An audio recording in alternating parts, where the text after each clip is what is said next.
ਕਿ ਮਿਸਟਰ ਮੁਤੱਕੀ ਸਮੇਤ ਜਿੰਨੀ ਅਫਗਾਨਿਸਤਾਨ ਦੀ ਤਾਲਿਬਾਨ ਰਜੀਮ ਦੀ ਸੋ ਕਾਲਡ ਵਜ਼ਾਰਤ ਹੈ, ਉਹਨਾਂ ਸਾਰਿਆਂ ਨੂੰ ਹੀ ਨੋ ਫਲਾਈ ਜ਼ੋਨ ਤੇ ਰੱਖਿਆ ਹੋਇਆ ਹੈ, ਕਿਉਂਕਿ ਇਹ ਸਾਰੇ ਹੀ ਦਹਿਸ਼ਤਗਰਦੀ ਦੀ ਕੈਟਾਗਰੀ ਦੇ ਵਿੱਚ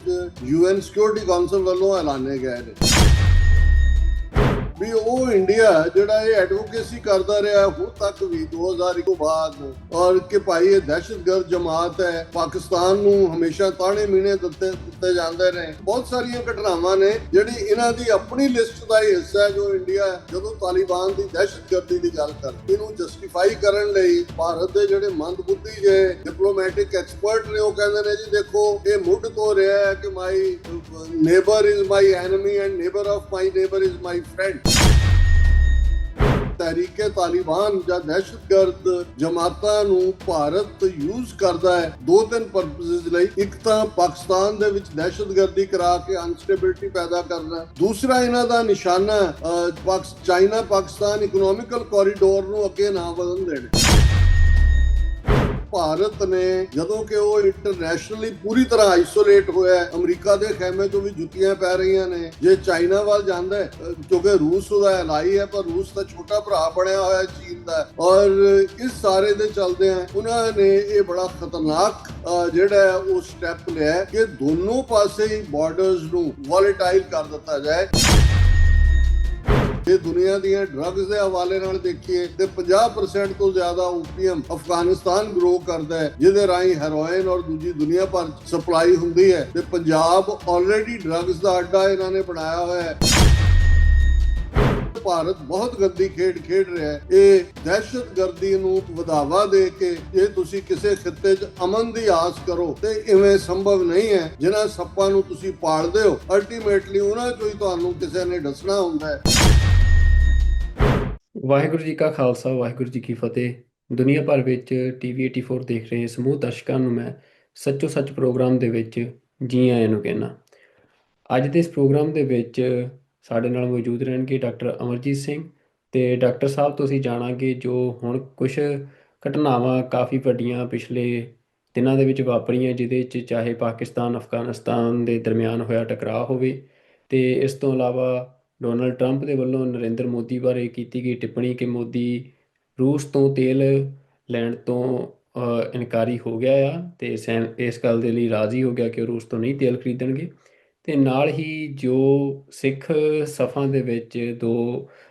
ਜਿਹੜੀਆਂ ਡਿਵੈਲਪਮੈਂਟਸ ਅਸੀਂ ਦੇਖੀਆਂ ਕਿ ਚਾਹੇ ਉਹ ਕੈਲੀਫੋਰਨੀਆ ਦੇ ਵਿੱਚ ਬਿੱਲ SB 509 ਹੋਵੇ ਜਿਹਦੇ ਤੇ ਗਵਰਨਰ ਨੇ ਵੀਟੋ ਕੀਤਾ, ਤੇ ਚਾਹੇ ਉਹ ਕੈਨੇਡਾ ਦੀ ਦੁਬਾਰਾ ਇੰਡੀਆ ਦੇ ਨਾਲ ਜਿਹੜੀ ਗੱਲਬਾਤ ਆ ਉਸ ਦੀ ਜਿਹੜੀ ਇੱਕ ਸ਼ੁਰੂਆਤ ਹੋਈ ਆ, ਜਿਹਦੇ ਵਿੱਚ ਕੈਨੇਡਾ ਦੇ ਫੋਰਨ ਮਿਨਿਸਟਰ ਜਾ ਕੇ ਆਏ ਆ ਭਾਰਤ, ਮੋਦੀ ਨੂੰ ਮਿਲ ਕੇ ਆਏ ਆ ਤੇ ਵਪਾਰਕ ਗੱਲਾਂ ਹੋਈਆਂ ਨੇ। ਪਰ ਇਹਦੇ 'ਚ ਜਿਹੜਾ ਭਾਈ ਹਰਦੀਪ ਸਿੰਘ ਨਿੱਜਰ ਦਾ ਕਤਲ ਸੀ ਜਾਂ ਟਰਾਂਸਨੈਸ਼ਨਲ ਰਿਪਰੈਸ਼ਨ ਆ, ਉਹਨੂੰ ਬੈਕਫੁੱਟ ਦੇ ਉੱਤੇ ਧੱਕ ਦਿੱਤਾ ਗਿਆ। ਤਾਂ ਇਹ ਸਾਰੀਆਂ ਡਿਵੈਲਪਮੈਂਟਸ ਦੇ ਉੱਤੇ ਅੱਜ ਅਸੀਂ ਡਾਕਟਰ ਸਾਹਿਬ ਦਾ ਐਨਾਲਿਸਿਸ ਜਾਣਾਂਗੇ। ਤੇ ਡਾਕਟਰ ਸਾਹਿਬ ਮੈਂ ਤੁਹਾਨੂੰ ਜੀ ਆਇਆਂ ਨੂੰ ਕਹਿੰਦਾ ਜੀ ਸੱਚੋ ਸਾਹਿਤ ਦੇ ਵਿੱਚ। ਵਾਹਿਗੁਰੂ ਜੀ ਕਾ ਖਾਲਸਾ, ਵਾਹਿਗੁਰੂ ਜੀ ਕੀ ਫਤਿਹ ਜੀ। ਹਾਂਜੀ ਭਾਈ ਸੁਖਵਿੰਦਰ ਸਿੰਘ ਜੀ, ਤੁਹਾਨੂੰ ਵੀ ਔਰ TV 84 ਦੇ ਇਸ ਪ੍ਰੋਗਰਾਮ ਰਾਹੀਂ ਜੁੜੇ ਸਮੂਹ ਵੀਰਾਂ ਭੈਣਾਂ ਨੂੰ ਵਾਹਿਗੁਰੂ ਜੀ ਕਾ ਖਾਲਸਾ, ਵਾਹਿਗੁਰੂ ਜੀ ਕੀ ਫਤਿਹ। ਸਾਡੇ ਬਹੁਤ ਹੀ ਪਿਆਰੇ ਮੁਸਲਮਾਨ ਭੈਣਾਂ ਭਰਾਵਾਂ ਨੂੰ ਅਸਲਾਮ ਅਲੈਕਮ ਔਰ ਬਾਕੀ ਸਭ ਨੂੰ ਅਦਾਬਸ। ਡਾਕਟਰ ਸਾਹਿਬ, ਅਸੀਂ ਜਿਵੇਂ ਕੁਝ ਦਿਨ ਪਹਿਲਾਂ ਮੈਂ ਤੁਹਾਡੇ ਨਾਲ ਜਦੋਂ ਪ੍ਰੋਗਰਾਮ ਕੀਤਾ ਸੀ ਉਸ ਦਿਨ ਅਸੀਂ ਇਹ ਗੱਲਬਾਤ ਕਰ ਰਹੇ ਸੀ ਕਿ ਜਿਹੜਾ ਟਕਰਾਅ ਆ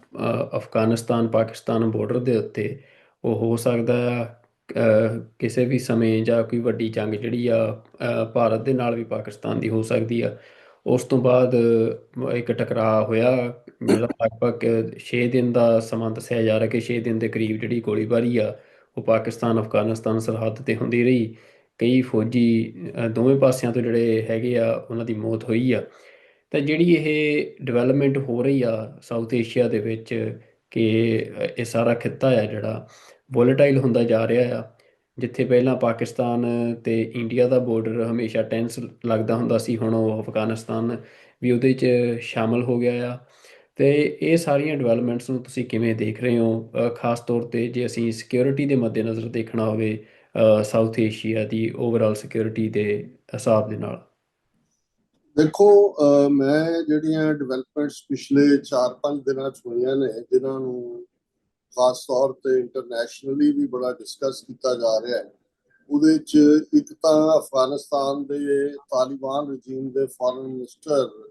ਮੁਤੱਕੀ ਦੀ ਭਾਰਤ ਯਾਤਰਾ, ਤੇ ਉਹਦੇ ਭਾਰਤ 'ਚ ਹੁੰਦਿਆਂ ਹੀ ਪਾਕਿਸਤਾਨ ਔਰ ਅਫਗਾਨਿਸਤਾਨ ਦੇ ਵਿੱਚ ਆਪਸੀ ਟਕਰਾਅ, ਜਿਹੜਾ ਕਿ ਈਵਨ ਵਿਦ ਇਨ ਕਾਬਲ ਕੰਧਾਰ ਵੀ ਹੋਇਆ, ਔਰ ਬਾਰਡਰ ਦੇ ਉੱਤੇ ਵੀ ਜੇ ਦੋਵੇਂ ਪਾਸਿਆਂ ਦੇ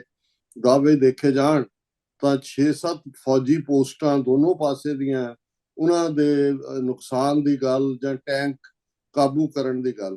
ਮੈਂ ਇਹਨੂੰ ਆਈਸੋਲੇਟਿਡ ਨਹੀਂ ਦੇਖਦਾ। ਮੈਂ ਇਸ ਨੂੰ ਦੇਖਦਾ ਵੀ ਜਦੋਂ ਤੋਂ ਇਹਨਾਂ ਨੇ ਜਿਹੜਾ 22 ਅਪ੍ਰੈਲ ਨੂੰ ਪਹਿਲਗਾਮ ਦੇ ਵਿੱਚ ਫਾਲਸ ਫਲੈਗ ਆਪਰੇਸ਼ਨ ਕੀਤਾ, ਔਰ ਜਿਸ ਬਹਾਨੇ ਦੇ ਨਾਲ ਫਿਰ ਇਹਨਾਂ ਨੇ 7, 8, 9, 10 ਮਈ ਨੂੰ 4 ਰੋਜ਼ਾ ਪਾਕਿਸਤਾਨ ਔਰ ਭਾਰਤ ਦੀ ਮਿਸਲ ਔਰ ਡਰੋਨ ਜੰਗ ਹੋਈ, ਔਰ ਭਾਰਤ ਦੀ ਸ਼ਿਕਸਤ ਹੋਈ, ਮੁਕੰਮਲ ਸ਼ਿਕਸਤ ਹਰ ਪੱਖ ਤੋਂ। 24 ਘੰਟੇ ਉਹਨਾਂ ਨੂੰ ਆਪਣੀ 에ਅਰ ਫੋਰਸ ਵੀ ਗਰਾਊਂਡਡ ਰੱਖਣੀ ਪਈ, ਔਰ ਰਿਪੀਟਡਲੀ ਜਦੋਂ ਪ੍ਰੈਜ਼ੀਡੈਂਟ ਟਰੰਪ ਆਲਮੋਸਟ 55 ਵਾਰੀ ਕਹਿ ਚੁੱਕੇ ਨੇ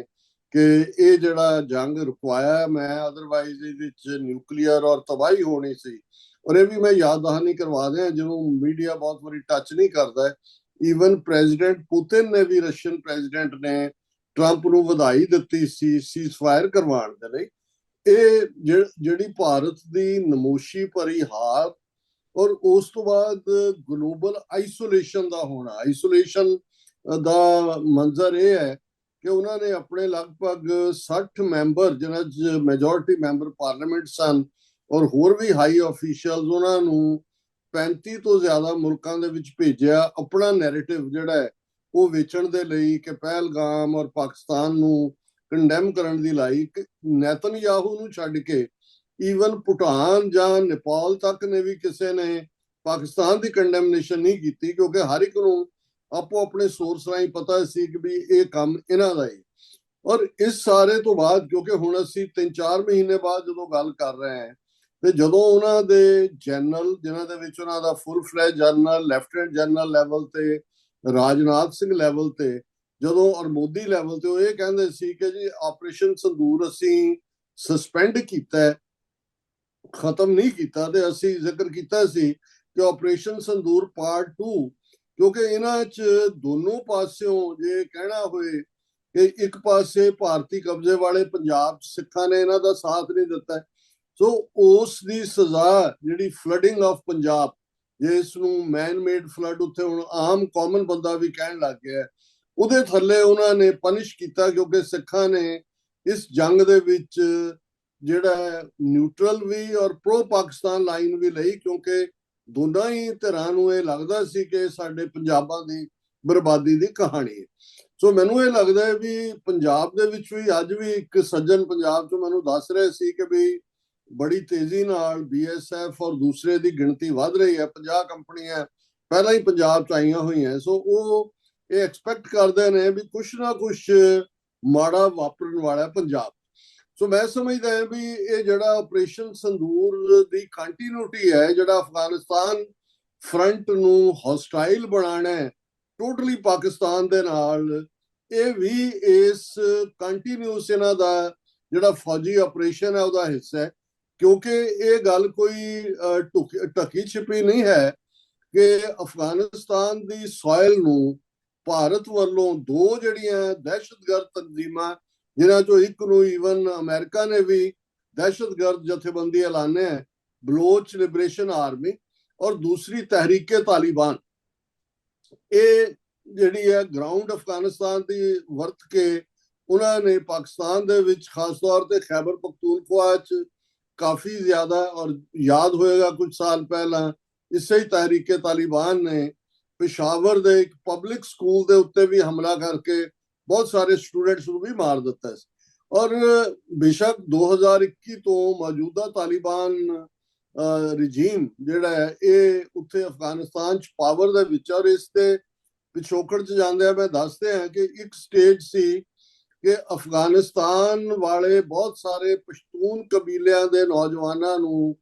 ਪਾਕਿਸਤਾਨ ਦੇ ਮਦਰਸਿਆਂ 'ਚ ਲਿਆ ਕੇ, ਔਰ ਜਿਹਨਾਂ ਮਦਰਸਿਆਂ ਦਾ ਸਿਲੇਬਸ ਜਾਂ ਥਿੰਕਿੰਗ ਜਾਂ ਨਜ਼ਰੀਆ ਉਹੀ ਹੈ ਜੋ ਦਿਓਬੰਦੀਆਂ ਦਾ ਹੈ। ਕਿਉਂ ਇਸੇ ਲਈ ਜੇ ਤੁਸੀਂ ਮੁਤੱਕੀ ਦੀ ਵਿਜ਼ਿਟ ਨੂੰ ਦੇਖੋਗੇ ਕਿ ਕਿਵੇਂ ਭਾਰਤੀ ਹਾਕਮਾਂ ਨੇ ਜਾਂ ਉਹਨਾਂ ਦੇ ਵਿਦੇਸ਼ ਮੰਤਰਾਲੇ ਨੇ ਉਹ ਸਾਰੇ ਨੂੰ ਜਿਹੜਾ ਹੈ ਉਹ ਆਰਗੇਨਾਈਜ਼ ਕੀਤਾ, ਔਰ ਉਹਦਾ ਇੱਕ ਹਿੱਸਾ ਉਹਨਾਂ ਨੂੰ ਦਿਓਬੰਦ ਦੇ ਵਿੱਚ ਲਿਜਾ ਕੇ ਵੀ ਜਿਸ ਲੈਵਲ ਦੇ ਉੱਤੇ ਉਹਨੂੰ ਈਵਨ ਗਾਰਡ ਆਫ ਆਨਰ ਦਿੱਤਾ ਜਾਣਾ ਸੀ ਯੂਪੀ ਦੀ ਪੁਲਿਸ ਵੱਲੋਂ, ਪਰ ਇੰਨੇ ਲੋਕ ਇਕੱਠੇ ਹੋ ਗਏ ਕਿ ਭਾਈ ਉਹਨਾਂ ਨੂੰ ਉਹ ਨਹੀਂ ਕਰਨਾ ਪਿਆ। ਲੇਕਿਨ ਬਹੁਤ ਵੱਡੀ ਗਿਣਤੀ 'ਚ ਉਹਨਾਂ ਦਾ ਇਕੱਠ ਕੀਤਾ ਗਿਆ, ਔਰ ਇਹ ਜਿਹੜੀ ਸਾਰੀ ਆਰਕੈਸਟ੍ਰੇਟਿਡ 6 ਰੋਜ਼ਾ ਵਿਜ਼ਿਟ ਹੈ। ਯੂਜੂਅਲੀ ਤੁਸੀਂ ਦੇਖੋਗੇ ਕਿ ਈਵਨ ਬਹੁਤ ਫਰੈਂਡਲੀ ਮੁਲਕਾਂ ਦੇ ਵਿੱਚ ਵੀ 2 ਦਿਨ ਤੋਂ 3 ਦਿਨ ਤੱਕ ਮੈਕਸਿਮਮ ਕੋਈ ਵੀ ਫੋਰਨ ਡਿਗਨਿਟਰੀ ਵਿਜ਼ਿਟ ਹੁੰਦੀ ਹੈ। ਔਰ ਇਸ ਮਾਮਲੇ 'ਚ ਜੇ ਮੈਂ 2-3 ਐਕਸੈਪਸ਼ਨਸ ਦੀ ਗੱਲ ਕਰਾਂ ਕਿ ਮਿਸਟਰ ਮੁਤੱਕੀ ਸਮੇਤ ਜਿੰਨੀ ਅਫਗਾਨਿਸਤਾਨ ਦੀ ਤਾਲਿਬਾਨ ਰਜੀਮ ਦੀ ਸੋ ਕਾਲਡ ਵਜ਼ਾਰਤ ਹੈ, ਉਹਨਾਂ ਸਾਰਿਆਂ ਨੂੰ ਹੀ ਨੋ ਫਲਾਈ ਜ਼ੋਨ ਤੇ ਰੱਖਿਆ ਹੋਇਆ ਹੈ, ਕਿਉਂਕਿ ਇਹ ਸਾਰੇ ਹੀ ਦਹਿਸ਼ਤਗਰਦੀ ਦੀ ਕੈਟਾਗਰੀ ਦੇ ਵਿੱਚ UN ਸਿਕਿਉਰਿਟੀ ਕਾਉਂਸਲ ਵੱਲੋਂ ਐਲਾਨੇ ਗਏ ਨੇ। ਹੁਣ ਅਸੀਂ ਜਦੋਂ ਦੇਖਦੇ ਹਾਂ ਵੀ ਪਾਕਿਸਤਾਨ ਦੇ 에ਅਰ ਸਪੇਸ ਚੋਂ ਨਿਕਲ ਕੇ ਮੁਤੱਕੀ ਉਹ ਐਕਸੈਪਸ਼ਨ ਲੈ ਕੇ ਕਿ ਫਲਾਈ ਕਰ ਸਕਦਾ, ਉਹ ਇੰਡੀਆ ਆਉਂਦਾ, ਸੋ ਜ਼ਾਹਰ ਹੈ ਕਿ ਵੀ ਉਹ ਖੁਦ ਤਾਂ ਆਪਣੀ ਐਕਸੈਪਸ਼ਨ ਅਪਲਾਈ ਕਰ ਹੀ ਨਹੀਂ ਸਕਦੇ ਕਿਉਂਕਿ ਆਲਰੇਡੀ ਦਹਿਸ਼ਤਗਰਦ ਨੇ। ਪਾਕਿਸਤਾਨ ਦਾ ਕੋਈ ਇੰਟਰਸਟ, ਇਹਦਾ ਮਤਲਬ ਇਹ ਹੈ ਵੀ ਉਹ ਇੰਡੀਆ ਜਿਹੜਾ ਇਹ ਐਡਵੋਕੇਸੀ ਕਰਦਾ ਰਿਹਾ ਹੁਣ ਤੱਕ ਵੀ 2021 ਤੋਂ ਬਾਅਦ, ਔਰ ਕਿ ਭਾਈ ਇਹ ਦਹਿਸ਼ਤਗਰਦ ਜਮਾਤ ਹੈ। ਪਾਕਿਸਤਾਨ ਨੂੰ ਹਮੇਸ਼ਾ ਤਾਣੇ ਮੀਣੇ ਦਿੱਤੇ ਜਾਂਦੇ ਨੇ ਕਿ ਜੀ ਜਿਨ੍ਹਾਂ ਜਥੇਬੰਦੀਆਂ ਨੂੰ UN ਜਿਹੜੀ ਆ ਉਹ ਦਹਿਸ਼ਤਗਰਦ ਐਲਾਨਣਾ ਚਾਹੁੰਦੀ ਹੈ, ਪਾਕਿਸਤਾਨ ਚੀਨ ਰਾਹੀਂ ਉਹਨੂੰ ਵੀਟੋ ਕਰਾ ਦਿੰਦਾ ਹੈ। ਪਰ ਤੁਸੀਂ ਇਸ ਗੱਲ ਨੂੰ ਜਿਹੜਾ ਉਹ ਹੈਰਾਨੀ ਨਾਲ ਦੇਖੋਗੇ ਕਿ ਕਿਸ ਤੇਜ਼ੀ ਨਾਲ ਇਹਨਾਂ ਨੇ ਜਿਹੜੀ ਆਲਰੇਡੀ ਦਹਿਸ਼ਤਗਰਦ ਐਲਾਨੀ ਜਥੇਬੰਦੀ ਹੈ, ਫਿਰ ਇਹ ਵੀ ਨਹੀਂ ਹੈ ਕਿ ਉਹ ਕੋਈ ਮਿਡਲ ਈਸਟ ਆ ਉਹਨਾਂ ਦੀਆਂ ਕਾਰਵਾਈਆਂ ਨੇ। ਜੇ ਮੈਂ ਇਹਨਾਂ ਦੀਆਂ ਕਾਰਵਾਈਆਂ ਹੀ ਗਿਣਾਉਣਾ ਚਾਹਾਂ ਭਾਰਤ ਦੇ ਅਗੇਂਸਟ, ਬਾਕੀ ਤਾਂ ਜੋ ਦਹਿਸ਼ਤਗਰਦੀ ਇਹਨਾਂ ਨੇ ਕੀਤੀ ਆ ਉਹਦੇ 'ਚ ਈਵਨ ਭਾਰਤ ਦੀ ਐਮਬੈਸੀ ਦੇ ਉੱਤੇ ਕਾਬਲ ਦੇ ਵਿੱਚ ਕੀਤਾ ਗਿਆ ਹਮਲਾ। ਤੇ ਇਹ ਵੀ ਮੈਂ ਯਾਦ ਦਹਾਨੀ ਕਰਾ ਦਿਆਂ ਕਿ ਇਹ ਮਤਾਨੀ ਜਿਹੜਾ ਹੈ ਇਹ ਜਦੋਂ ਵਾਜਪਾਈ ਦੇ ਵੇਲੇ ਇੱਕ ਜਹਾਜ਼ ਅਗਵਾ ਕਰਕੇ ਕਸ਼ਮੀਰੀ ਦਹਿਸ਼ਤਗਰਦ ਜਿਹੜੇ ਨੇ ਉਹ ਕੰਧਾਰ ਲੈ ਗਏ ਸੀ, ਤੇ ਤਾਲਿਬਾਨ ਦੀ ਸਰਕਾਰ ਸੀ, ਤਾਲਿਬਾਨ 1 ਜਿਹਨੂੰ ਕਿਹਾ ਜਾਂਦਾ, ਤੇ ਇਹ ਮਿਸਟਰ ਮੁਤੱਕੀ ਜਿਹੜਾ ਇਹ ਐਜੂਕੇਸ਼ਨ ਮਿਨਿਸਟਰ ਸੀ, ਉਹਦੇ 'ਚ ਇਹਨੇ ਹੀ ਉਹ ਨੈਗੋਸ਼ੀਏਸ਼ਨ ਕਰਵਾ ਕੇ ਜਿਹੜੇ ਭਾਰਤ ਦੀ ਜੇਲ੍ਹ ਦੇ ਵਿੱਚ ਜਿਹੜਾ ਮਸੂਦ, ਜਿਸ ਬਾਰੇ ਹੁਣ ਭਾਰਤ ਨੇ ਦਾਅਵਾ ਕੀਤਾ ਕਿ ਜੀ ਉਹਨੇ ਸਟ੍ਰਾਈਕ ਦੇ ਵਿੱਚ ਉਹਦੇ ਟੱਬਰ ਨੂੰ ਔਰ ਦੂਜੇ ਨੂੰ ਮਾਰ ਲੂਗਾ, ਅਜ਼ਹਰ ਮਸੂਦ, ਉਹਨੂੰ ਛਡਾਇਆ ਸੀ। ਉਹ ਕਸ਼ਮੀਰ ਦੀ ਜੇਲ੍ਹ ਦੇ ਵਿੱਚ ਕੈਦ ਸੀ ਔਰ ਉਹਦੀ ਵਿਚੋਲਗੀ, ਔਰ ਹੋਰ ਵੀ ਛਡਾਏ ਸੀ, ਉਹਦੀ ਵਿਚੋਲਗੀ ਵੇਲੇ ਵੀ ਇਹ ਐਜੂਕੇਸ਼ਨ ਮਿਨਿਸਟਰ ਸੀ। ਸੋ ਇਹ ਖੁਦ ਵੀ ਮੁਲਵਸ ਹੈ ਦਹਿਸ਼ਤਗਰਦੀ। ਔਰ ਇਸ ਤੋਂ ਇਲਾਵਾ ਇਹਨਾਂ ਤਾਲਿਬਾਨ ਨੇ ਜਿਹੜਾ ਉਹ ਦਿਨੇਸ਼ ਸਦੀਕੀ ਪ੍ਰੋਮੀਨੈਂਟ ਜਰਨਲਿਸਟ ਦਿੱਲੀ ਦਾ, ਉਹਦਾ ਮਰਡਰ ਕੀਤਾ, ਔਰ ਹੋਰ ਬਹੁਤ ਸਾਰੀਆਂ ਘਟਨਾਵਾਂ ਨੇ ਜਿਹੜੀ ਇਹਨਾਂ ਦੀ ਆਪਣੀ ਲਿਸਟ ਦਾ ਹੀ ਹਿੱਸਾ ਹੈ ਜੋ ਇੰਡੀਆ ਜਦੋਂ ਤਾਲਿਬਾਨ ਦੀ ਦਹਿਸ਼ਤਗਰਦੀ ਦੀ ਗੱਲ ਕਰਦੇ। ਫਿਰ ਦੇਖਣ ਵਾਲੀ ਗੱਲ ਇਹ ਹੈ ਕਿ ਭਾਈ ਹਾਲਾਂ ਇਹਨੂੰ ਜਸਟੀਫਾਈ ਕਰਨ ਲਈ ਭਾਰਤ ਦੇ ਜਿਹੜੇ ਮੰਦਬੁੱਧੀ ਜੇ ਡਿਪਲੋਮੈਟਿਕ ਐਕਸਪਰਟ ਨੇ ਉਹ ਕਹਿੰਦੇ ਨੇ ਜੀ ਦੇਖੋ ਇਹ ਮੁੱਢ ਤੋਂ ਰਿਹਾ ਹੈ ਕਿ my neighbour is my enemy and neighbour of my neighbour is my friend. ਪਰ ਇਸ ਮਾਮਲੇ 'ਚ ਤੁਸੀਂ ਦੇਖੋਗੇ ਕਿ ਇਹ ਮੰਜੇ ਹੋਏ ਦਹਿਸ਼ਤਗਰਦ, ਫਿਰ ਅਫਗਾਨਿਸਤਾਨ ਦੇ ਨਾਲ ਭਾਰਤ ਦਾ ਬਾਰਡਰ ਨਹੀਂ ਲੱਗਦਾ ਹੈ। ਭਾਰਤ ਨੇ ਜਿਹੜੀ ਅੱਡ-ਅੱਡ ਵਕਤਾਂ ਤੇ ਕੋਸ਼ਿਸ਼ ਕੀਤੀ ਕਿ ਭਾਈ ਕਿਵੇਂ ਨਾ ਕਿਵੇਂ ਜੇ ਵਾਇਆ ਈਰਾਨ ਜਿਹੜੀ ਬੰਦਰਗਾਹ ਜਿਸ ਦੇ ਉੱਤੇ ਅਮਰੀਕਾ ਨੇ ਹੁਣ ਭਾਰਤ ਨੂੰ ਮਨਾ ਕਰ ਦਿੱਤਾ ਹੈ, ਚਾਬਹਾਰ, ਉਹ ਵੀ ਇਹਨਾਂ ਦਾ ਮਕਸਦ ਡਾਇਰੈਕਟ ਉਹਨਾਂ ਤੱਕ ਪਹੁੰਚਣਾ ਸੀ। ਲੇਕਿਨ ਇਹਦੇ ਬਾਰੇ ਕੋਈ ਦੋਰਾਵਾ ਨਹੀਂ ਨੇ ਕਿ ਦਰਜਨਾਂ ਕੌਂਸਲੇਟ, ਕਿਉਂਕਿ ਇਸ ਗੱਲ ਦਾ ਧਿਆਨ ਰਹੇ ਕਿ ਇਸ ਤੋਂ ਪਹਿਲਾਂ ਕਰਜ਼ਾਈ ਸਰਕਾਰ ਜਿਹਨੂੰ ਭਾਰਤ ਹਮਾਇਤ ਕਰਦਾ ਸੀ ਫੁੱਲੀ, ਉਹਨਾਂ ਦੇ ਰਾਹੀਂ ਹੀ ਬਹੁਤ ਸਾਰੇ ਕੌਂਸਲੇਟ ਖੋਲੇ ਗਏ ਅਫਗਾਨਿਸਤਾਨ ਭਾਰਤ ਦੇ, ਪਾਕਿਸਤਾਨ ਦੇ ਬਲੋਚਿਸਤਾਨ ਖੈਬਰ ਪਖਤੂਨਖਵਾ ਬਾਰਡਰ ਨਾਲ ਲੱਗਦੇ, ਔਰ ਉਸ ਦੇ ਵਿੱਚ ਦਹਿਸ਼ਤਗਰਦੀ ਦੀਆਂ ਘਟਨਾਵਾਂ ਪਾਕਿਸਤਾਨ ਚੋਂ ਜਫਰ ਐਕਸਪ੍ਰੈਸ ਦੇ ਵਿੱਚ ਬੰਬਾਰਡਮੈਂਟ ਹੋਏ। ਔਰ ਇਹਨਾਂ ਨੂੰ ਜਿਹੜਾ ਤਹਿਰੀਕੇ ਤਾਲਿਬਾਨ ਜਾਂ ਦਹਿਸ਼ਤਗਰਦ ਜਮਾਤਾਂ ਨੂੰ ਭਾਰਤ ਯੂਜ਼ ਕਰਦਾ ਹੈ 2-3 ਪਰਪਸਿਸ ਲਈ। ਇੱਕ ਤਾਂ ਪਾਕਿਸਤਾਨ ਦੇ ਵਿੱਚ ਦਹਿਸ਼ਤਗਰਦੀ ਕਰਾ ਕੇ ਅਨਸਟੇਬਿਲਿਟੀ ਪੈਦਾ ਕਰਨਾ, ਦੂਸਰਾ ਇਹਨਾਂ ਦਾ ਨਿਸ਼ਾਨਾ ਚਾਈਨਾ ਪਾਕਿਸਤਾਨ ਇਕਨੋਮਿਕਲ ਕੋਰੀਡੋਰ ਨੂੰ ਅੱਗੇ ਨਾ ਵਧਣ ਦੇਣਾ। ਇਸ ਲਈ ਉਹਨਾਂ ਤੋਂ ਈਵਨ ਚਾਈਨੀਜ਼ ਇੰਜੀਨੀਅਰਸ ਦੇ ਮਰਡਰ ਕਰਵਾਉਣਾ, ਔਰ ਉਹ ਸਾਰਾ ਪਾਰਟ ਹੈ। ਹੁਣ ਇਸ ਪਸਮੰਜਰ ਦੇ ਵਿੱਚ ਜਦੋਂ ਤੁਸੀਂ ਦੇਖੋਗੇ ਤਾਂ ਫਿਰ ਇਹ ਸਮਝ ਆਏਗੀ ਕਿ ਭਾਰਤ ਨੇ ਜਦੋਂ ਕਿ ਉਹ ਇੰਟਰਨੈਸ਼ਨਲੀ ਪੂਰੀ ਤਰ੍ਹਾਂ ਆਈਸੋਲੇਟ ਹੋਇਆ, ਅਮਰੀਕਾ ਦੇ ਖੈਮੇ ਚੋਂ ਵੀ ਜੁੱਤੀਆਂ ਪੈ ਰਹੀਆਂ ਨੇ, ਜੇ ਚਾਈਨਾ ਵੱਲ ਜਾਂਦਾ ਕਿਉਂਕਿ ਰੂਸ ਉਹਦਾ ਐਲਾਈ ਹੈ, ਪਰ ਰੂਸ ਤਾਂ ਛੋਟਾ ਭਰਾ ਬਣਿਆ ਹੋਇਆ ਚੀਨ ਦਾ, ਔਰ ਇਸ ਸਾਰੇ ਦੇ ਚਲਦੇ ਆ ਉਹਨਾਂ ਨੇ ਇਹ ਬੜਾ ਖਤਰਨਾਕ ਜਿਹੜਾ ਉਹ ਸਟੈਪ ਲਿਆ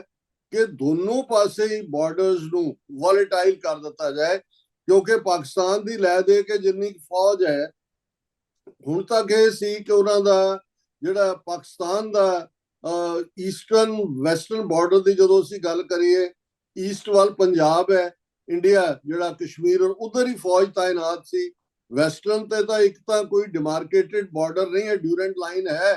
ਥੋੜੀ ਬਹੁਤ ਉਹਨਾਂ ਨੇ ਜਿਹੜੀ ਆ ਉਹਦੇ ਤੇ ਕੰਡਿਆਲੀ ਤਾਰ ਵੀ ਲਾਈ ਹੈ, ਪਰ ਕਿਉਂਕਿ ਅਫਗਾਨ ਕਬੀਲੇ ਦੋਵੇਂ ਪਾਸੇ ਨੇ, ਔਰ ਇਸ ਗੱਲ ਦਾ ਵੀ ਧਿਆਨ ਰਹੇ ਕਿ ਦੋ ਵੱਡੇ ਆਪਰੇਸ਼ਨ ਜਿਹੜੇ ਅਫਗਾਨਿਸਤਾਨ 'ਚ ਹੋਏ, 1979 'ਚ ਸੋਵੀਅਤ ਯੂਨੀਅਨ ਨੇ ਹਮਲਾ ਕੀਤਾ, 1999 'ਚ ਛੱਡਿਆ, ਉਹ 10 ਸਾਲ ਵੀ ਪਾਕਿਸਤਾਨ ਘਰ ਰਿਹਾ ਬਹੁਤ ਸਾਰੇ ਅਫਗਾਨਾਂ ਦਾ। 3 ਤੋਂ 5 ਮਿਲੀਅਨ ਅਫਗਾਨ ਰਿਫਿਊਜੀ ਪਾਕਿਸਤਾਨ ਨੇ ਜਿਹੜੇ ਨੇ ਉਹਨਾਂ ਨੂੰ ਖਵਾਇਆ ਪਿਆਇਆ, ਔਰ ਇਹ ਠੀਕ ਹੈ ਕਿ ਉਸ ਪੀਰੀਅਡ 'ਚ ਮੁਜਾਹਿਦੀਨ ਅਮਰੀਕਾ ਔਰ ਪਾਕਿਸਤਾਨ ਦਾ ਟੁਗੇਦਰ ਆਪਰੇਸ਼ਨ ਸੀ ਅਗੇਂਸਟ ਸੋਵੀਅਤ ਯੂਨੀਅਨ, ਔਰ ਇੱਥੋਂ ਹੀ ਟ੍ਰੇਨ ਕਰਕੇ ਫਾਈਟ ਦਿੱਤੀ। ਉਦੋਂ ਵੀ ਪਾਕਿਸਤਾਨ ਨੇ ਬਹੁਤ ਸਾਰੀਆਂ ਸਿਵਿਲੀਅਨ ਕੈਜੂਅਲਟੀਜ਼ ਵੀ ਲਈਆਂ ਆਪਣੇ ਉੱਤੇ, ਲੇਕਿਨ ਤਾਲਿਬਾਨ ਨੂੰ ਖੜਾ ਕੀਤਾ, ਪਾਵਰ 'ਚ ਵੀ ਲਿਆਂਦਾ। ਅਨਫੋਰਚੂਨੇਟਲੀ ਉਸਾਮਾ ਬਿਨ ਲੈਡਨ ਵੇਲੇ ਜਿਹੜਾ ਉਹ ਤਾਲਿਬਾਨ ਅੜ ਗਏ ਕਿ ਵੀ ਅਸੀਂ ਸਰੈਂਡਰ ਨਹੀਂ ਕਰਨਾ। ਫਿਰ ਅਮਰੀਕਾ ਔਰ ਨੈਟੋ ਮੁਲਕਾਂ ਦਾ 20 ਸਾਲ ਉੱਤੇ ਮੌਜੂਦਗੀ, ਆਪਰੇਸ਼ਨ, ਲੱਖਾਂ ਮਾਰੇ ਗਏ, ਉਸ ਦੇ ਵਿੱਚ ਵੀ ਕਿਉਂਕਿ ਪਾਕਿਸਤਾਨ ਨੇ ਅਮਰੀਕਾ ਦਾ ਸਾਥ ਦਿੱਤਾ ਹੈ। ਇਵੈਂਚੁਅਲੀ ਪਾਕਿਸਤਾਨ ਦੀ ਸਰਹੱਦ ਖਾਸ ਤੌਰ ਤੇ ਖੈਬਰ ਪਖਤੂਨਖਵਾ ਇਹ ਜੰਗ ਦਾ ਮੈਦਾਨ ਬਣਿਆ ਰਿਹਾ, ਔਰ 2021 ਦੇ ਵਿੱਚ ਜਦੋਂ ਹੁਣ ਤਾਲਿਬਾਨ ਉੱਥੇ ਆਏ, ਪਹਿਲਾਂ ਉਹਨਾਂ ਦਾ ਆਪਸੀ ਜਿਹੜੇ ਤਾਜ਼ਕ ਔਰ ਉਜ਼ਬੈਕ ਸੀ ਉਹਨਾਂ ਦੇ ਨਾਲ ਜਿਹੜਾ ਪੰਚਸ਼ੀਲ ਵੈਲੀ ਔਰ ਫਲਾਣੇ ਟਿਪਕੇ ਜਿਹੜੀਆਂ ਨੇ ਉਹਦੇ ਚ ਰਿਹਾ, ਸੋ ਪਾਕਿਸਤਾਨ ਇਹ ਸਕੂਨ ਸਗੋਂ ਮਹਿਸੂਸ ਕਰਦਾ ਸੀ ਕਿ ਹੁਣ ਤਾਲਿਬਾਨ ਦੀ ਹਕੂਮਤ ਦੇ ਨਾਲ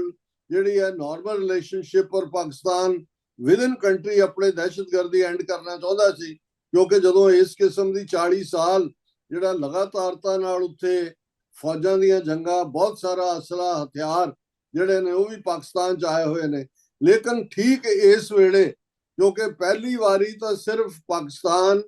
ਔਰ ਸਾਊਦੀ ਅਰੇਬੀਆ ਨੇ ਹੀ ਰੈਕਗਨਾਈਜ਼ ਕੀਤਾ ਸੀ ਤਾਲਿਬਾਨ ਦੀ ਪਹਿਲੀ ਹਕੂਮਤ ਨੂੰ, ਇਸ ਵਾਰ ਸਭ ਤੋਂ ਪਹਿਲਾਂ ਰੈਕਗਨਾਈਜ਼ ਕਰਨ ਵਾਲਿਆਂ ਰਸ਼ੀਆ, ਚਾਈਨਾ ਨੇ ਆਪਣੀ ਐਮਬੈਸੀ ਖੋਲੀ ਹੈ, ਬਟ ਫਾਰਮਲੀ ਰੈਕਗਨਾਈਜ਼ ਨਹੀਂ ਕੀਤਾ, ਪਰ ਔਰ ਪਾਕਿਸਤਾਨ ਨੇ ਵੀ ਫਾਰਮਲੀ ਰੈਕਗਨਾਈਜ਼ ਨਹੀਂ ਕੀਤਾ, ਭਾਵੇਂ ਉਹਨਾਂ ਨੇ ਆਪਣੀ ਐਮਬੈਸੀ ਖੋਲੀ ਹੈ, ਕਿਉਂਕਿ ਪਾਕਿਸਤਾਨ ਦੀ ਇਹ ਮੰਗ ਰਹੀ ਹੈ ਕੰਸਿਸਟੈਂਟ ਕਿ ਵੀ ਉਹ ਤਹਿਰੀਕੇ ਤਾਲਿਬਾਨ ਨੂੰ ਜਿਹੜੀ ਇੱਕ ਨਜ਼ਰੀਏ ਦੇ ਨਾਲ ਜੁੜੀ ਹੋਈ ਜਮਾਤ ਵੀ ਹੈ,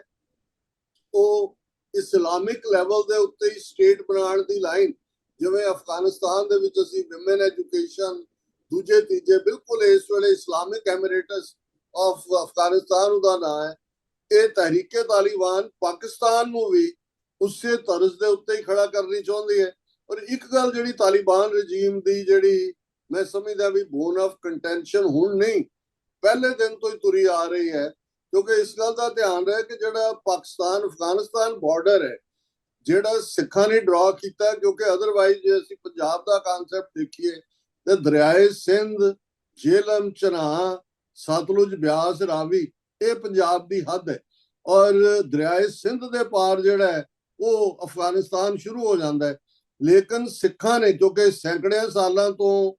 ਉਸੇ ਧਰਤੀ ਰਾਹੀਂ ਹਮਲਾਵਰ ਆਉਂਦੇ ਰਹੇ, ਔਰ ਖਾਸ ਤੌਰ ਤੇ ਅਹਿਮਦ ਸ਼ਾਹ ਅਬਦਾਲੀ ਨੇ ਜਿਵੇਂ ਸਿੱਖਾਂ ਦਾ ਘੱਲੂਘਾਰਾ ਕੀਤਾ, ਦਰਬਾਰ ਸਾਹਿਬ ਨੂੰ ਨੇਸਤੋ ਨਾਬੂਦ ਕੀਤਾ, ਇਸ ਦੇ ਥੱਲੇ ਸਿੱਖਾਂ ਨੇ ਉਸ ਅਫਗਾਨਿਸਤਾਨ ਨੂੰ ਜਿਹਦਾ ਫਾਊਂਡਰ ਫਾਦਰ ਅਹਿਮਦ ਸ਼ਾਹ ਅਬਦਾਲੀ ਆ, ਜਿਹੜੀ ਮਾਡਰਨ ਸਟੇਟ ਅਫਗਾਨਿਸਤਾਨ ਦੀ ਬਣੀ, ਉਹਨੂੰ ਦੋ ਹਿੱਸਿਆਂ 'ਚ ਵੰਡ ਦਿੱਤਾ ਹੈ। ਦਰਿਆਏ ਸਿੰਧ ਤੋਂ ਜਾਂ ਇੰਡਸ ਤੋਂ ਦਰਾ ਖੈਬਰ ਤੱਕ ਜਿਹੜਾ ਉਹ ਇਲਾਕਾ ਸਿੱਖਾਂ ਨੇ ਫਤਹ ਕਰਕੇ ਉਸ ਨੂੰ ਪਸ਼ਾਵਰ ਸੂਬੇ ਦੇ ਰੂਪ 'ਚ, ਸਿੱਖ ਪਿਸ਼ੌਰ ਕਹਿੰਦੇ ਸੀ, ਜਿਹੜੇ 4 ਸੂਬੇ ਸਿੱਖ ਰਾਜ ਦੇ, ਲਾਹੌਰ, ਪਿਸ਼ੌਰ, ਮੁਲਤਾਨ ਔਰ ਕਸ਼ਮੀਰ, ਔਰ ਇਹੀ ਜਦੋਂ ਅੰਗਰੇਜ਼ਾਂ ਨੇ ਪੰਜਾਬ ਟੇਕ ਓਵਰ ਕੀਤਾ 1849 'ਚ, ਆਲਮੋਸਟ ਉਸੇ 'ਚ ਥੋੜੀ ਬਹੁਤ ਤਬਦੀਲੀ ਕਰਕੇ ਅੰਗਰੇਜ਼ਾਂ ਨੇ 1893 ਦੇ ਵਿੱਚ ਇੱਕ ਗੋਰਾ ਡਿਊਰੈਂਟ ਸੀ, ਉਹਦੇ ਨਾਂ ਦੇ ਉੱਤੇ ਡਿਊਰੈਂਟ ਲਾਈਨ ਖਿੱਚ ਦਿੱਤੀ ਕਿ ਇਹ ਬਾਰਡਰ ਹੈ ਅਫਗਾਨਿਸਤਾਨ ਔਰ ਪਾਕਿਸਤਾਨ ਦਾ, ਔਰ ਅਫਗਾਨਿਸਤਾਨ ਦੇ ਕਿੰਗ ਨੇ ਵੀ ਉਹਦੇ ਤੇ ਦਸਤਖਤ ਕਰ ਦਿੱਤੇ 1947। ਔਰ ਉਹਦਾ ਨਾਂ ਜਿਹੜਾ ਉਹ ਪੰਜਾਬ ਤੋਂ ਅੱਡ ਕਰਕੇ ਅੰਗਰੇਜ਼ਾਂ ਨੇ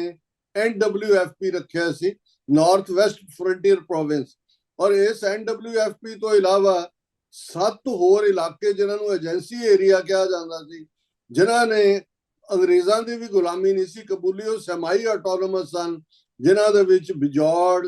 ਖੈਬਰ, ਔਰਕਜ਼ਾਈ, ਨਾਰਥ ਵਜ਼ੀਰਿਸਤਾਨ, ਸਾਊਥ ਵਜ਼ੀਰਿਸਤਾਨ ਇਤਿਆਦਿ ਸਨ। ਔਰ ਇਹ ਜਿਹੜਾ ਸਿੱਖਾਂ ਦਾ ਹੀ ਕੀਤਾ ਡਰਾ ਕੀਤਾ ਬਾਰਡਰ ਸੀ, ਜਿਹੜਾ ਅਲਟੀਮੇਟਲੀ ਪਾਕਿਸਤਾਨ 'ਚ ਵੀ NWFP ਬਣਿਆ। ਔਰ ਕੁਝ ਸਾਲ ਪਹਿਲਾਂ ਈਵਨ ਜਿਹੜਾ 7 ਏਜੰਸੀ ਏਰੀਆ ਆਟੋਨੋਮਸ ਸਨ, ਜਿੱਥੇ ਲਾਲੈਸਨੈਸ ਵੀ ਹੁੰਦੀ ਸੀ, ਉਹਨਾਂ ਨੂੰ ਵੀ ਤੋੜ ਕੇ ਪਾਕਿਸਤਾਨ ਦੀ ਹਕੂਮਤ ਨੇ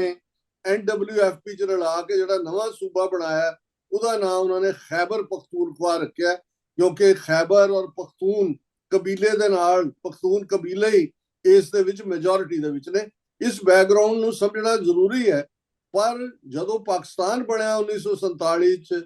ਸਭ ਤੋਂ ਅਖੀਰ 'ਚ ਰੈਕਗਨਾਈਜ਼ ਪਾਕਿਸਤਾਨ ਨੂੰ ਕਰਨ ਵਾਲਾ ਅਫਗਾਨਿਸਤਾਨ ਸੀ, ਕਿਉਂਕਿ ਉਹਨਾਂ ਨੇ ਡਿਊਰੈਂਟ ਲਾਈਨ ਨਹੀਂ ਸੀ ਮੰਨੀ। ਇਸੇ ਤਰ੍ਹਾਂ ਜਦੋਂ ਤਾਲਿਬਾਨ ਦੀ ਹਕੂਮਤ ਵੀ ਬਣੀ ਪਹਿਲੀ ਵੀ, ਉਹਨਾਂ ਨੇ ਕਦੇ ਵੀ ਇਸ ਬਾਰਡਰ ਨੂੰ ਪਰਮਾਨੈਂਟ ਨਹੀਂ ਮੰਨਿਆ, ਉਹਨਾਂ ਦਾ ਕਲੇਮ ਹਮੇਸ਼ਾ ਹੈ। ਸੋ ਇਸ ਨੂੰ ਵੀ ਭਾਰਤ ਐਕਸਪਲੋਇਟ ਕਰ ਰਿਹਾ ਹੈ, ਔਰ ਭਾਰਤ ਸਮਝਦਾ ਹੈ ਕਿ ਜੇ ਖੈਬਰ ਪਖਤੂਨਖਵਾ ਦੇ ਰਾਹੀਂ, ਕਿਉਂਕਿ ਆਜ਼ਾਦ ਕਸ਼ਮੀਰ ਦਾ ਇੱਕ ਹਿੱਸਾ ਜਿਹੜਾ ਹੈ, ਉਹਦੇ ਰਾਹੀਂ ਭਾਰਤ ਦਾ ਬਾਰਡਰ ਨਾਲ ਲੱਗ ਜਾਂਦਾ ਹੈ। ਸੋ ਇਹ ਬੈਕਗ੍ਰਾਉਂਡ ਹੈ ਜਿਹਦੇ 'ਚ ਭਾਰਤ ਬਹੁਤ ਡਰਟੀ ਗੇਮ ਖੇਡ ਰਿਹਾ ਹੈ। ਔਰ ਤੁਸੀਂ ਇਹ ਦੇਖਿਆ ਹੋਵੇਗਾ ਕਿ ਪੋਲੀਟੀਕਲੀ ਵੀ ਭਾਰਤ ਨੇ ਪਹਿਲਾ ਐਲਾਨਨਾਮਾ ਇਸ ਮੁਤੱਕੀ ਤੋਂ ਜਿਹੜਾ ਭਾਰਤ ਦੀ ਸੋਇਲ ਤੇ ਇਹ ਕਰਵਾਇਆ ਪ੍ਰੈਸ ਕਾਨਫਰੰਸ ਕਿ ਅਸੀਂ ਜੰਮੂ ਕਸ਼ਮੀਰ ਨੂੰ ਭਾਰਤ ਦਾ ਅਨਿੱਖੜਵਾਂ ਅੰਗ ਮੰਨਦੇ। ਔਰ ਅੱਜ ਇੱਕ ਸਟੇਟਮੈਂਟ ਜਿਹੜੀ ਇਸਲਾਮਿਕ ਸਟੇਟ, ਇਸ ਗੱਲ ਦਾ ਧਿਆਨ ਰਹੇ ਕਿ ਬਹੁਤ ਖੂੰਖਾਰ ਇੰਟਰਨੈਸ਼ਨਲੀ ਦਹਿਸ਼ਤਗਰਦ ਜਥੇਬੰਦੀ ਇਸਲਾਮਿਕ ਸਟੇਟ ਜਾਂ ਆਈਸਿਸ ਜਿਹਨੂੰ ਕਿਹਾ ਜਾਂਦਾ ਹੈ, ਉਹਨਾਂ ਦੀ ਇੱਕ ਸਟੇਟਮੈਂਟ ਜਿਹੜੀ ਹੈ ਉਹ ਅੱਜ ਸਰਕੂਲੇਟ ਹੋ ਰਹੀ ਹੈ, ਜਿਹਦੇ 'ਚ ਉਹਨਾਂ ਨੇ ਇਹਨਾਂ ਨੂੰ, ਕਿਉਂਕਿ ਆਈਸਿਸ ਵਾਲੇ ਇਹਨਾਂ ਨੂੰ ਐਗਜ਼ਿਸਟਿੰਗ ਤਾਲਿਬਾਨ ਨੂੰ ਵੀ ਚੈਲੰਜ ਕਰਦੇ ਨੇ, ਉਹ ਰਜੀਮ ਚੇਂਜ ਅਫਗਾਨਿਸਤਾਨ 'ਚ ਵੀ ਚਾਹੁੰਦੇ ਨੇ, ਉਹਨਾਂ ਨੇ ਇਹਨਾਂ ਨੂੰ ਸ਼ਰਮ ਦਿੱਤੀ ਹੈ ਕਿ ਤੁਸੀਂ ਇੱਕ ਮੁਸਲਮਾਨ ਮੁਲਕ ਹੁੰਦੇ ਆ ਜਿਹੜਾ ਉਹ ਜਾ ਕੇ ਉੱਥੇ ਬੁੱਤ ਪ੍ਰਸਤਾਂ ਦੇ ਮੁਲਕ 'ਚ, ਔਰ ਤੁਸੀਂ ਜੰਮੂ ਕਸ਼ਮੀਰ ਦੇ ਜਿਹੜੇ ਆਜ਼ਾਦੀ ਪਸੰਦ ਲੋਕ ਨੇ ਉਹਨਾਂ ਨਾਲ ਧਰੋ ਕਮਾਇਆ। ਪਰ ਇਸ 'ਚੋਂ ਇੱਕ ਗੱਲ ਬਿਲਕੁਲ ਕਲੀਅਰ ਹੈ ਕਿ ਪਾਕਿਸਤਾਨ ਨੇ ਇਹਨਾਂ ਸਾਰੇ 4 ਸਾਲਾਂ 'ਚ 2021 ਤੋਂ ਲੈ ਕੇ ਮੈਂ ਸਮਝਦਾ ਕਿ ਉਹਨਾਂ ਨੇ ਕੋਸ਼ਿਸ਼ ਕਰ ਲਈ ਗੱਲਬਾਤ ਰਾਹੀਂ। ਇਮਰਾਨ ਖਾਨ ਦੇ ਵੇਲੇ ਕੁਝ ਤਾਲਿਬਾਨ, ਤਹਿਰੀਕੇ ਤਾਲਿਬਾਨ ਵਾਲਿਆਂ ਨੂੰ ਲਿਆ ਕੇ ਵਸਾਇਆ ਵੀ ਗਿਆ ਇੱਥੇ ਗੱਲਬਾਤ ਰਾਹੀਂ, ਇਹਨਾਂ ਨੂੰ ਪੈਸੇ ਪੂਸੇ ਵੀ ਦਿੰਦੇ ਰਹੇ। ਲੇਕਿਨ ਮੈਨੂੰ ਲੱਗਦਾ ਵੀ ਪਾਕਿਸਤਾਨ ਨੇ ਦੇਖਿਆ ਜਦੋਂ ਕਿ ਮੁਤੱਕੀ ਨੇ ਫਾਈਨਲ ਰੈੱਡ ਲਾਈਨ ਕ੍ਰਾਸ ਕਰ ਲਈ, ਇੰਡੀਆ ਦੀ ਗੋਦ 'ਚ ਬਹਿ ਗਿਆ ਕਿ ਇਨਫ ਇਜ਼ ਇਨਫ। ਔਰ ਜਿਵੇਂ ਪਾਕਿਸਤਾਨ ਨੇ ਮਿਲੀਟੈਰੀਲੀ ਦੋਵੇਂ ਤਰ੍ਹਾਂ, ਉਹਨਾਂ ਦੀ ਅਫਗਾਨਿਸਤਾਨ ਕੋਲ ਆਪਣੀ 에ਅਰ ਫੋਰਸ ਨਹੀਂ ਹੈ, ਉਹਨਾਂ ਨੇ ਹਵਾਈ ਸਟ੍ਰਾਈਕਸ ਵੀ ਕੀਤੀਆਂ। ਉਹਨਾਂ ਦੇ ਕਹਿਣ ਮੁਤਾਬਕ ਉਹਨਾਂ ਨੇ ਤਾਲਿਬਾਨ ਦੇ ਅੱਡੇ, ਤਹਿਰੀਕੇ ਤਾਲਿਬਾਨ ਦੇ, ਉਹਦੇ 'ਚ ਨੰਬਰ ਵੇਰੀ ਕਰਦਾ, ਕਿਤੇ 200 ਹੈ ਕਿਤੇ 100 ਹੈ, ਪਰ ਇਹਦੇ 'ਚ ਕੋਈ ਸ਼ੱਕ ਨਹੀਂ ਹੈ ਕਿ ਤਾਰਾਂ ਇਸ ਕਦਰ ਖੜਕੀਆਂ ਨੇ ਕਿ UN ਦੇ ਸੈਕਟਰੀ ਜਨਰਲ ਨੇ ਵੀ ਅਮਨ ਔਰ ਪੀਸ ਦੀ ਗੱਲ ਕੀਤੀ, ਕਤਰ ਨੇ ਵੀ, ਸਾਊਦੀ ਅਰੇਬੀਆ ਨੇ ਵੀ, ਔਰ ਹੁਣ 48 ਘੰਟੇ ਦਾ ਟਰੂਸ ਜਿਹੜਾ ਉਹ ਲਾਗੂ ਕੀਤਾ ਗਿਆ ਹੈ। ਮੈਨੂੰ ਲੱਗਦਾ ਹੈ ਕਿ ਵੀ ਪਾਕਿਸਤਾਨ ਬਿਲਕੁਲ ਇਸ ਵੇਲੇ ਇਸ ਮੂਡ 'ਚ ਹੈ ਕਿ ਵੀ ਇਹ ਬਥੇਰਾ, ਇਨਫ ਇਜ਼ ਇਨਫ,